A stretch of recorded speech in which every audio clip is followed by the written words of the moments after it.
Conservancy. She's originally from Vermont and graduated from St. Louis University with a degree in conservation biology. While in school, she conducted research on pollinators and completed an immersive semester program focused on food system and sustainability. She served 2 terms with AmeriCorps, love AmeriCorps, before working in Maine as an outdoor educator and wilderness trip leader. Most recently, she worked in Hawaii on National Wildlife Refuge, creating environmental education content, conducting habitat restoration, and managing a native plant nursery. So this is Sam, and she's going to talk about mushrooms, and it seems everybody in the world wants to know about these mushrooms. So you go ahead, Sam. Awesome. Yeah, thanks so much for having me. I'm excited to be here. As Carmen mentioned, I'm from the Charleston Parks Conservancy, and if anyone's not familiar with that organization, I'll just give a brief background. We're a nonprofit organization whose mission is to connect people with our parks, and we do that through a variety of volunteer opportunities and then paid and free programming. Want to give a quick plug to some free programming that's coming up this weekend in addition to the paid Petals and Potions workshop. So on Friday and Saturday, we'll have a fall garden market and plant sale. So plants will be for sale, but there's also going to be music and food trucks and like family-friendly events going on. That's at our Magnolia Park and Community Garden from 10 a.m. to 3 p.m. On both Friday and Saturday. And then we also have an early morning bird walk in Hampton Park from 7:30 to 9:30 on Saturday. So if you're an early riser and enjoy birds, you can find those opportunities on our website as well. But those are free. And then today I'll be talking to you all about mushroom cultivation. So I'll be reviewing 3 main techniques that are well suited for novice growers and don't require a lot of specialized equipment or materials. If anybody, the slides aren't super text heavy, but if you want a copy of the slides sent to you, I'm happy to do that. My contact info comes up at the last slide, and feel free to email me if you would like a copy of the slides. Or if you just want to jot down my email, if you end up growing mushrooms and have questions, I'm happy to field those as well. So to start with, I just like to ask if anybody has grown mushrooms or attempted to cultivate mushrooms before. We've got a few. What all have you had experience with? The log cultivation. Log cultivation? Okay, nice. Lion's mane and oyster. Okay, cool. Yeah, we'll be doing oysters as the take home today in buckets. Anyone else? And shiitake in the log. Okay, nice. What about you? Oyster mushrooms in a bag. Okay, cool. Yeah, so I reviewed a few of those methods today. If you have experience and want to share insights of your own, feel free to chime in. To start with, I like to just give a basic overview of mycology, or the study of fungi. So fungi are a kingdom of living organisms, and it includes an estimated 1.5 to 5 million different species. Only about 5% of the entire fungi kingdom have been named. Mushrooms are a subset of that kingdom, so all mushrooms are fungi, but not all fungi are mushrooms. Some other common fungi include yeast and mold. And they're kind of all known for digesting foods in their environment with enzymes, like we do with our stomachs. And so we have the main body of the mushroom is actually the mycelium, which you can think of as like an underground network, similar to roots. This can be super expansive, so about 95% of the mushroom body is actually underground or like invisible on whatever substrate it's growing on. And then the portion that we cultivate and eat is the above ground portion, the reproductive organ of the fungi, pictured here with the cap and stem. And then this just kind of generally, it's hard to see this visual, but I have a printout of it as well if you're wanting to look at it closer. But this generally reviews the life cycle of a mushroom. So we have spores, which are kind of contain all their genetic and reproductive materials. Through mycelium, they pollinate a substrate, and I'll be explaining more of these terms in just a minute. And then once they've colonized the substrate, they undergo what's known as pinning, and that's kind of the early stage where you see small little pin-shaped mushrooms. start to poke out of the bucket or the log or whatever the substrate is. And then that forms a fruiting body, which is kind of the end goal of mushroom cultivation, the cluster or cap of the mushroom itself. In this case, they would be edible species. So some of the terminology that is commonly used when we are discussing mushroom cultivation are listed up here, so I'll review a little bit of those, but if at any point I'm using a term that isn't clear or you need clarification, feel free to jump in and ask for that. So I've used the term substrate already. This is the surface or material on which an organism lives, grows, or obtains its nourishment, generally speaking. In the context of mushroom cultivation, it's the material that the fungi colonizes. So today the substrate will be straw, but as we heard from some other folks, you can grow stuff on logs, and then I'll also talk about wood chips today. The strain is the particular type of fungus. So there's a lot of different varieties out there. We're using oyster mushrooms because they do well with bucket cultivation, and the particular type is gray dove. So if you're looking at different strains of fungi, there's a lot of different variety out there, even within the general categories of like shiitakes, oysters, and they all have preferences for the temperature ranges that they like to fruit at. The variety we'll be working with today is called gray dove, and I chose that because it fruits successfully in a variety of like a pretty wide temperature range. So it gives people the chance to store their bucket in different places. Not everybody has like an outdoor space, or if you're storing it indoors, you'll still get good success, and multiple fruitings are common with this variety as well. The mycelium, I showed you before, it's the vegetative part of the fungus. You can think of it as a network of white filaments, which are technically called hyphae, and they're web-like structures similar to roots, often found in soil or on other substrates. This is how the mushroom obtains its nutrients. And then I'll talk briefly about pasteurization or sterilization. That's something that you want to keep in mind when you're cultivating mushrooms. Different techniques and different strains have different degrees of sterility that you need to follow. So for beginners, generally oysters and shiitakes are recommended because they'll readily outcompete any other fungi and require a lower degree of sterility than some of the other mushrooms that are more particular. But we will be following kind of the baseline of like sterilization by sterilizing our work surfaces and the buckets and tools that we'll be working with. I also pasteurize the substrate. So pasteurization is the process of subjecting the substrate to a partial sterilization. The two main methods of this is hot water sterilization or a cold water lime soak. So for the hot water sterilization, if you were using something like straw, which we're using today, you can just boil that, bring the water to boil and boil it for an hour, and then it'll be good to go. I didn't have access to a stove at work or a pot big enough because I was doing a workshop before this one too, so I had a lot of straw to pasteurize, so I went with the cold water lime soak, and I'll explain that process in a couple slides and some images. And again, when you're using oysters, it's not super important that you like perfectly sterilize everything, but it's a best practice to help ensure that your substrate is sterile so that there aren't competing strains of fungi or other microbes or bacteria that might interfere with the cultivation process. Spawn is the carrier that holds a specific strain of mushroom. It kind of holds the mushroom strain in stasis or in a paused state until the cultivator transfers it onto another substrate. In this case, and pretty commonly, we'll be using sawdust spawn. So this is a block of sawdust spawn. This is the oyster variety we'll be using today. And it comes in 5-pound blocks. A 5-pound block sells generally for around $25 from a couple of retailers.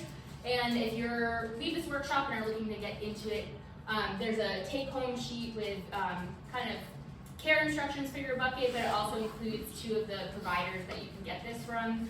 North Spore and Field and Forest are 2 of the ones I've used in the past to get specialized tools and spawn, but they also have a lot of educational content and good resources on their website for free, which is awesome. So I recommend checking those out. Again, that's Field and Forest and North Spore.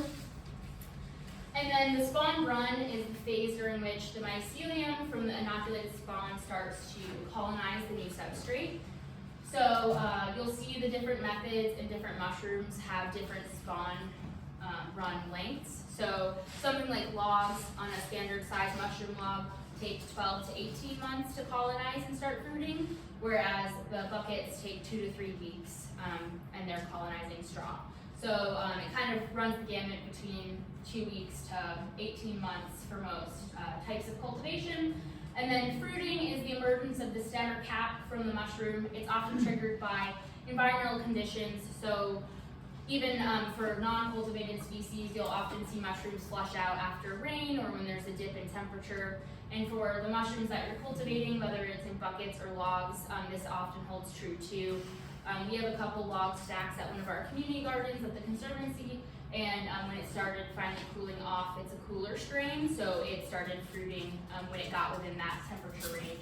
And there's generally like high temperature spawn, low temperature or cold, and then wide range. So I went with a mix of hot and wide range for our climate here, but there's a lot of different options you can look into as well. So the first method I'm going to talk about is wine cap on wood chips. So wine cap is a type of mushroom named for its wine colored cap. It looks like this here.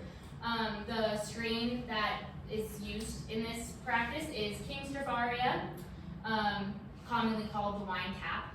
And the spawn run for this is 4 to 6 months. I'm going to show a video that kind of gives the step-by-step of me building a wine cap bed and the materials that you'll need.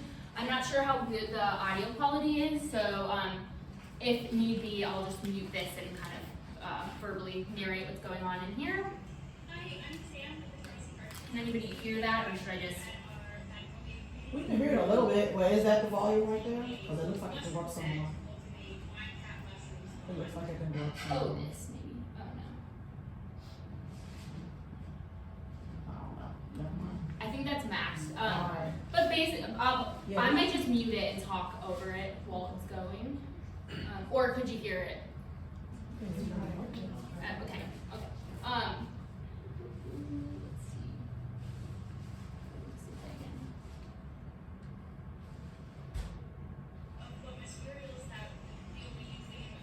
see. So this shows the materials that you'll need for the wine cap bed. A block of spawn.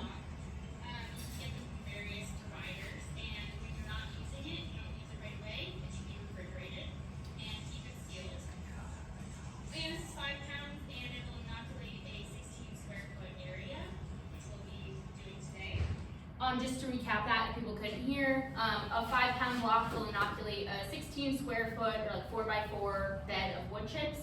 And spawn, when you order it, it says this on the packaging, but you should refrigerate it until you use it. The shelf life of spawn is about 3 months in the fridge. So beyond that, it's not recommended to use it.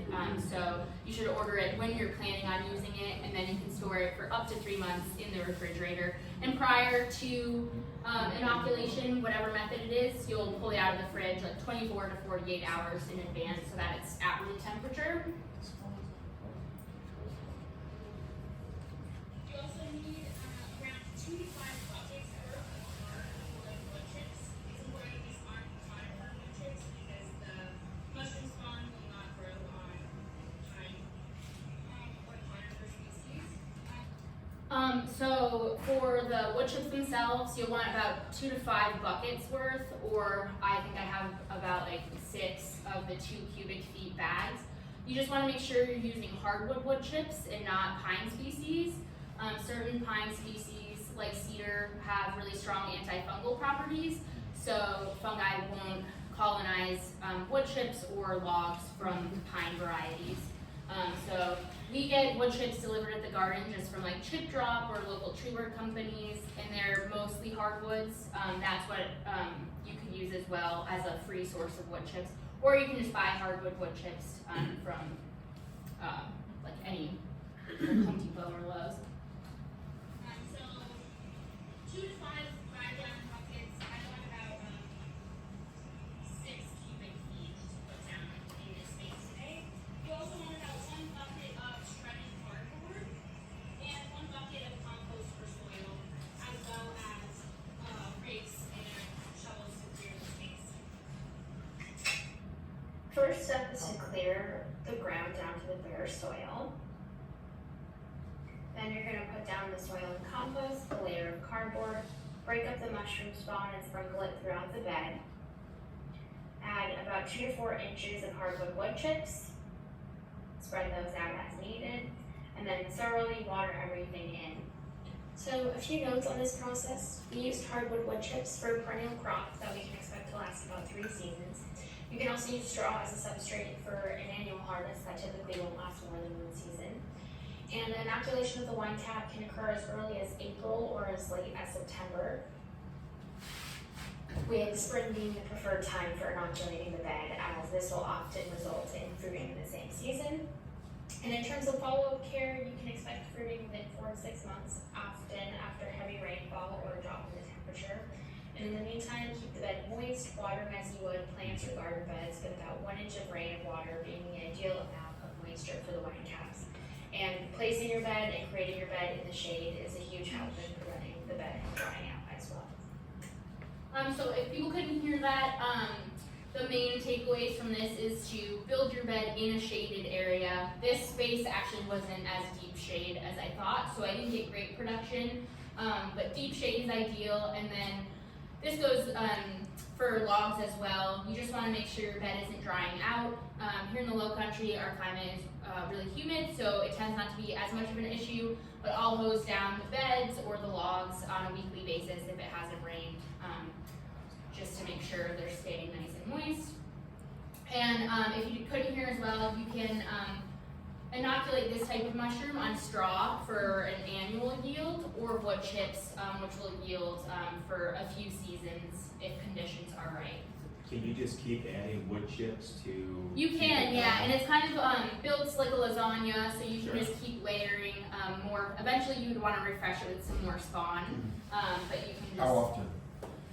So the Once you spores start from the- seeing, once you stop seeing production, you would probably want to add more spawn, yeah. But it can fruit from like April through September. You can like start the beds. If you start it earlier, you might get a first flush before the winter sets in. And then if you start it later, it'll take longer. But once you stop seeing production, in the after it's rainy or colder, then you can add more spawn and kind of refresh the materials.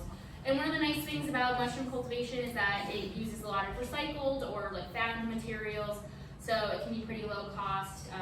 You can source wood chips for free from a lot of tree work companies, or and just use cardboard, or I'll mention in a bit for oyster mushrooms, coffee grounds, and different types of agricultural refuse. They're all used in the purpose to grow mushrooms on. Assuming these are edible, correct? Yes. Yep. All of the mushrooms we're talking about today are edible. Those ones are also just very visually striking. But yeah, they're considered a choice edible. Are they delicious? Like oysters are fabulous. And Yeah, so I didn't like the wine cap as Okay. much. Okay. So oysters are kind of top tier Yeah. for most folks. And then shiitakes are delicious.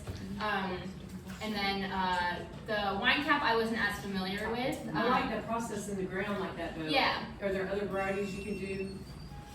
Some people will grow oysters on wood chips as Okay. well. On the ground like that? Okay. Yeah, and then logs is a common one though, and tends to produce more reliably than the wood chips.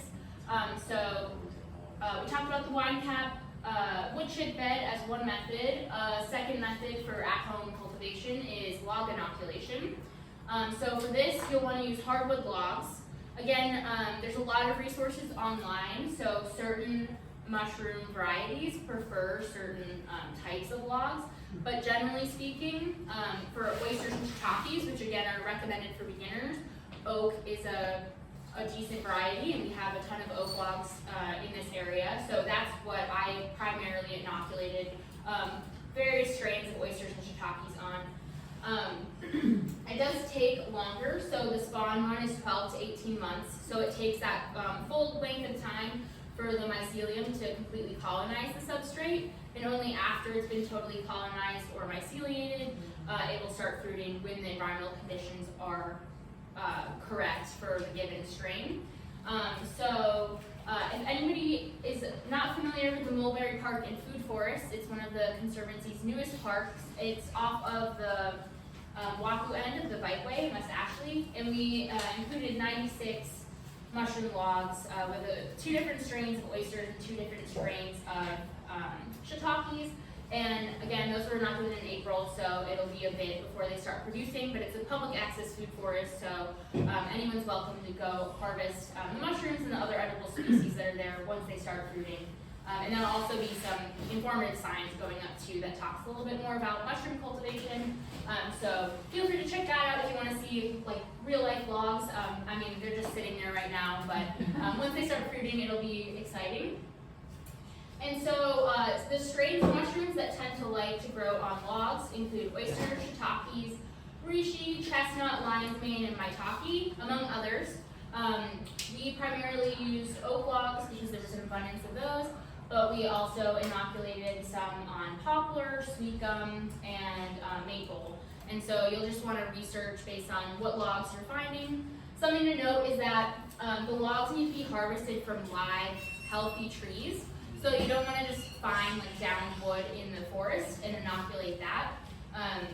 It will need to be harvested fresh, and then within a week to 6 weeks is the inoculation window. So you want to wait at least a week to let those antifungal properties dissipate. Again, pine has really strong antifungal properties and won't do well for inoculating mushrooms. But the other hardwood species, they also have some degree of antifungal properties. So you let them cure for a week. Basically, you'll just make sure they're in the shade. And then 1 week to 6 weeks is your colonization window. For hardwood logs, it's ideal and you'll get the best results if you inoculate in April. This allows a good portion of the log to be colonized before the cold sets in. And so kind of March is when I start sourcing the logs. Again, I got all the logs for free just by contacting treeware companies, or like I put a few posts on like Facebook Marketplace explaining what kind of logs I was looking for. The general size that people use tends to be 4 to 8 inches in diameter and then 3 to 4 foot lengths. A 4-foot log of like a larger diameter is pretty heavy, so I always recommend just cutting them down to a size that's comfortable for you to lift. The general rule of thumb is that they'll produce for 1 year per diameter of the log. So generally, if you're doing the 4-inch diameter logs, it'll keep fruiting for like 3 to 4 to 5 years. And it's pretty low maintenance. Once you inoculate it, you set them in the shade, similar to wood chip beds. Occasionally water them, and then monitor for harvest after that 12-month point. And you can kind of set it and forget it while it's colonizing, and then check back periodically to see if anything is flushing out and ready to harvest. These are some shiitakes that we harvested at Magnolia Community Garden, and we donate our produce, including our mushrooms, to various organizations. So if anyone's familiar with a More Healing Kitchen, they make plant-based meals for people with chronic illness. Our mushrooms go to there because it really aligns with their plant-based food mission. Great question. Yes. On the oysters, if you're inoculating the logs, like logs with oysters, do you use plugs too, or is it You can, so in addition to sawdust spawn, another type of spawn that's available is plug spawn. So they're kind of like these like pre-inoculated little plugs, wooden plugs, and then you like drill into the log and tap those in. We still used sawdust spawn, so you break this up and then use this inoculation tool to kind of create a little plug of your own, and then put that into the holes that you've drilled in the log. You can use any drill. Since we are doing a lot of logs, I ordered this specialized mushroom bit from one of those online providers, and it's 12 millimeters, which aligns with the standard 12 millimeter inoculation tool. And this just goes a lot faster than a drill. When you're using a drill, I did read a bit that some people had problems with the batteries dying, and your drill gets stuck in there. So just be aware of that if you're doing it, but it's totally fine if you just use what you have and you already have a bit. You can just mark it about 12 millimeters in length, so it's about this correct size, and then the inoculation tools kind of creates a little cartridge of the spawn, which you'll see today too. When you're inoculating, you break up the block so that there's increased surface area. But essentially you drill, for inoculating logs, you drill, and I have kind of a video that shows the process coming up next, but it didn't include the drilling. So you drill in a diamond pattern, approximately 6 inches apart and then 2 inches off in a roughly diamond pattern. It's not super precise, but you just kind of work your way down the log. This isn't plugged in, but this spins really fast, and you plunge it into the log straight down, and that creates the same size space as this, which you then fill with spawn. And then you'll also cover the logs once the spawn is in there with wax. You can use any type of natural wax, so beeswax, soy wax, anything without a fragrance. This is cheese wax. It's a type of wax called plug wax. And I used this because we were doing workshops and volunteer sessions inoculating the logs. I just didn't want to have to deal with having hot wax around and keeping it melted. But if you are melting wax, you just brush it on over the holes once you've added the spawn. And then if you're doing this, it's kind of like a big chapstick, and you just kind of blob it on there. You'll see it in the video too that's about to play. And so this is an option as well. And the wax, the role that plays is it helps keep the moisture content of the log relatively high while the mushroom's colonizing. It won't last forever, but that initial colonization phase, you want to make sure the logs aren't drying out. So the wax helps ensure that. And then you don't need to reapply it once the wax disappears. This next video might be super loud because there's like a little song playing in the background, but we'll see. Yeah. So this kind of shows the process. It's a little easier than me talking about it. That's the wax. That's the logs. And then this is a process known as force fruiting, which I'll talk about in a second.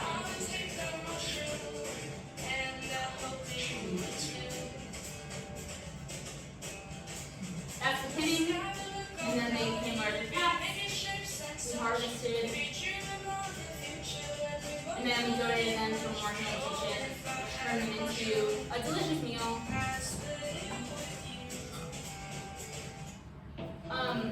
But that process that you saw with the logs getting soaked, that's called force fruiting. So you don't need to do that. Once your logs naturally fruit, it's an option to basically trigger production. So a lot of people who grow for markets or need like a certain quantity available like reliably will force fruit. Again, only do that once your logs have naturally started fruiting. You don't want to do it too early, or you'll negatively impact the myceliation of the log. But you basically submerge the logs in water for 24 hours, and that triggers fruiting. So I use just some little baby pools we had laying around, but you could like dunk them in totes, in wheelbarrows, whatever you have on hand. 24 hours, and then you pull them back out and restack them. The logs you saw in the pictures and that video are crib stacked, just as a way to like keep them off the ground. But some people also will like lean them up against things, or like have an A-frame. So there's different ways of stacking them. The crib stack is one of the common ways, and you can unstack it to harvest and then restack it. You can also unstack it to fruit, or if it's in a shady spot and then a tree blows down and it's now sun, they can be pretty easily moved as well. And something I didn't include in the video is that on the logs we used aluminum metal tags and stapled those in there with, it's the kind of tag that you like write a little depression on. and we included the strains. If you're growing multiple varieties, I recommend that. And then also the full date so that you can track when your logs are expected to be fruiting. And since they have such a long growing period, definitely include the year on there as well. And then the third kind of beginner cultivation method, which we'll be doing today, is bucket cultivation. Somebody mentioned they grew oysters out of a bag. That's actually what this photo is. And so they do sell ready-to-fruit blocks that are essentially bags of spawn that you then like cut an X into, and it'll fruit out of there. So that's a pretty easy way. You can usually get 2 or 3 flushes of mushrooms out of that. But then we'll be cultivating in buckets, which again is best suited for oyster mushrooms. You can do a variety of species of oysters. And the substrates you can grow oysters on in the bucket cultivation method include chopped straw, that's what we'll be using today, coffee grounds, wood chips, cotton seed hulls. Some people inoculate straw bales entirely if you don't want to like deal with the bucket. So there's a lot of different options. Again, a lot of resources and information online, but today we'll be doing it in small little takeout containers. You can do, some people will grow in laundry baskets or 5-gallon buckets or like 2-gallon buckets. So it really can be well suited for a variety of containers. And like I mentioned, this has a faster spawn run, so you can expect to see fruiting in 2 to 3 weeks, as long as the environmental parameters and the take-home directions kind of explain where you should be placing your bucket to make sure that it has success. So the supplies we have set up outside, and I'll, once we're done in here, we'll all venture out there and there'll be like a few stations set up, but I'll give a demo from the start of the step-by-step process, and then I'll be around to answer questions. But you basically need a bucket or container with a lid, a drill with a 1/4 inch to a 1/2 inch drill bit. Those are the recommended sizes. Since our buckets are smaller, we'll be using a 1/4 inch bit. We want chopped straw that's been pasteurized, and I'll talk about what that process looked like in just a second. And then if you're doing a 5-gallon bucket, you'll want about 2.5 pounds of spawn or half a block. For our little takeout containers, we'll be using about a third pound of spawn. I have little boats. We'll just be like eyeballing it.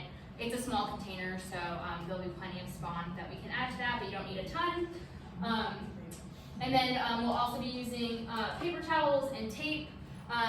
Mushrooms at all stages, even in this kind of stasis in this spawn, need oxygen exchange to survive. So this is kind of like a little filtered breathing patch. So we'll be putting those, kind of making our own of those with paper towels and tape over each of the holes we drill.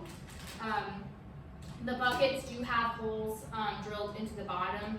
You can either cover those or just leave them, is fine. That was just a mistake. So we'll be drilling holes around the outside, and that's like this picture shows where the mushrooms will fruit out of.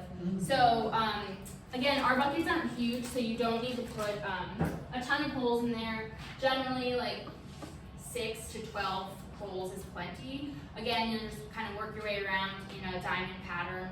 And they don't fruit out of every hole, so by putting tons of holes, you're not going to get extra flushes. They pick and choose which one and fruit. Usually 1 or 2 bunches for the bucket, and then you can sometimes get up to 3 flushes out of bucket cultivation. So it's worth hanging on to see, but then if after kind of waiting another 2 weeks, if it flushes, great. If not, it's spent and it's done. And then when you take it home, you'll want just a spray bottle with water. That will be used once you start seeing pinning. So the mushrooms will kind of break through. They kind of look like push pins. They'll break through one of the paper towels, and when you start seeing that, you'll want to mist 2 to 3 times daily to help trigger the full fruiting with adequate moisture and humidity. And that'll make a little more sense when, I don't think I have, oh yeah, this is kind of the bucket, and so we'll be making these little vents, and the pins will push their way through the hole, and at that point you start misting it with water. Some people also, this info is on the take-home sheet too, but you'll basically want to store it anywhere out of direct sunlight, between 55 to 75 degrees. Again, this variety is a pretty wide range fruiter. And you can expect it to start pinning in about 2 weeks, and then once that happens, mist it 2 to 3 times daily, and then when you get your full flush, you can just twist it off or cut it flush with the bucket, and those are the oysters you'll be getting. How long to harvest? How do you know when to pick them? Oh, yeah, so this is explained on the sheet too, but oysters and most mushrooms, they'll start to like flatten out when they're getting ready to drop their spores. So if you see that happening, you'll want to harvest. Ideal harvest time is just before the spores drop. So I was cultivating some buckets in our office, and I like came in after the weekend, and they had released their spores everywhere, but they were still delicious. They were just a little flat. For oysters, people say if they feel like kind of the ridge of your ear, that's kind of ideal. They'll be like a little curved still. But you don't want to harvest them as soon as they start pinning. They'll look kind of like a flush, like a flush of oyster mushrooms. Yeah. Do you have a picture of what you mean when you say drop their spores? I don't have a picture of it, but basically, so if you can see like kind of this with the gills, or let me go back to the one sec. Let me go back to the diagram here. So spores are generally held like under the cap of the mushrooms, and so when they start like releasing those, the caps will flatten out, and then it's like usually like a whitish powder. I think it varies by species, but like when I came in to our office, and it was just kind of like a white coating all over the bench that it was on, I didn't actually see it happening, but they're still edible at that point. They just don't like keep as well, and they're considered more ideal to eat like before they do that. Does that answer your question? That's kind of like what the process looks like, and that's their like kind of the mushroom portion that we eat is the reproductive organ of fungi, and the spores are kind of like the equivalent of a fertilized egg. Yeah, so yeah, it's Also those wine caps, if you just let them go to spore, can't you just keep that thing going potentially? Yeah, you could. And they, for my vent didn't have great success because it was a little not as shady as I thought. But they tend to grow around the edges of your bed as well. But yeah, they'll just keep doing their thing. And it's a good, if you're trying to decide where to place like a wine cap bed or logs that you're doing outside, it's a good idea to just watch for where other fungi that aren't necessarily edible will be like fruiting, because they like shady, moist environments. And so if you're seeing fungi, whether or not they're edible, that's a good spot to place your cultivation as well. And I mentioned this to some folks earlier. A lot of people ask about foraging mushrooms. That's something you'll want to be really careful with, because not all mushrooms are edible. So one of the benefits of cultivation is that you can be, especially if you choose oysters or shiitakes, you can be fairly certain that what you're cultivating is edible. These two strains will readily outcompete any other fungi. But wild foraging, you'd only want to do with an expert or somebody who really knows what they're doing, which is not me when it comes to foraging mushrooms. But I do have some resources folks are welcome to look at, including some flashcards. And I also like to just give the caveat that there are a lot of good online ID tools, but you shouldn't rely on those to see if mushrooms are like an edible species or not, because they're not 100% accurate. Yeah. So this doesn't apply to me, but I'm just curious. If you're doing a bed or such, so you know how they were like, oh, this plant, aphids love them. Do pests like mushrooms, or do they don't really have to worry about it? No, the main things I've been experienced are weeds growing in. You can either leave those or pull them aesthetically. It doesn't impact the mushroom growth at all. And then some people have issues with squirrels, in which case, like I was like deep in a Reddit thread. We haven't had issues with squirrels, but I was just curious. And some people will build like cages out of like mesh wire to keep the squirrels off of their mushrooms. But those are the two main issues I've heard about. And then has anybody else who's growing mushrooms here encountered any pests or trouble with that? Only the after effects. Oh, okay, yeah. They were there, and then they were gone. There's like a stem left. Something ate the Oh, tops okay, off. yeah. Yeah, I imagine maybe birds, maybe squirrels will eat them. Is it deer? We have deer. Oh, I guess, so- yeah, deer might too. I don't Deer. know. We have deer. Yeah, that's crushing. When you, yeah. You're right. So I mentioned the pasteurization process. It can be kind of confusing, so I threw some pictures up here. Basically, I got some chopped straw, put it in bags. Again, I just used a bunch of kind of onion bags that we had left over from bulbs that we ordered for our parks. But you could use burlap, pillowcases, laundry bags, basically anything that would allow water to drain out. Stuff some straw into there. You'll want to note the dry weight, and that's because once you soak it for 24 hours, you let it drip for 24 hours, and it's kind of the appropriate moisture level if it's double the dry weight. Again, it doesn't have to be super precise, but it's helpful to have an idea of what your bag weighs before you cold water soak it. And then I filled up these 44-gallon drums with water, using protective equipment because I was making it alkaline. So I recommend wearing eye protection and nitrile gloves and a pH meter and hydrated lime. I rose the pH level to 12.5. For this process, above 10 is acceptable, and then 12 to 12.5 is ideal for pasteurizing the substrate. And again, that's just kind of making sure it's a sterile environment for the fungus that you're introducing to colonize. And I put the bags into the hydrated lime, put some like rocks and cinder blocks on top to like submerge them for 24 hours, and then pulled them out and let them drip.